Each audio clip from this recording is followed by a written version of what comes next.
Madam మన collector గారు ఉన్న రోజుల్లోనే మోడీ గారు తీసుకొచ్చారు. రాష్ట్ర విగ్రహం మా ఇంటి దగ్గరలో చాలా పెద్ద విగ్రహం. మన అక్కడ వచ్చాడు కూడా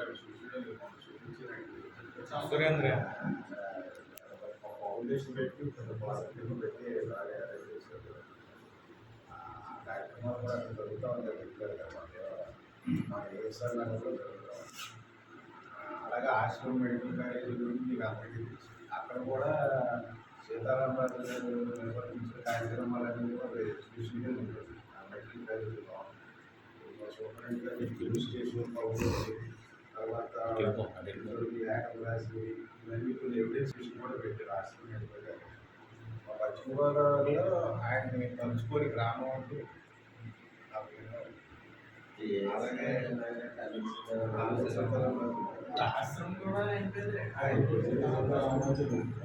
జిల్లా ప్రాంతాల్లో కూడా ఈ మధ్య ఆయన దాడులన్నీ కూడా మనకి కనిపిస్తూ ఉంటాయి.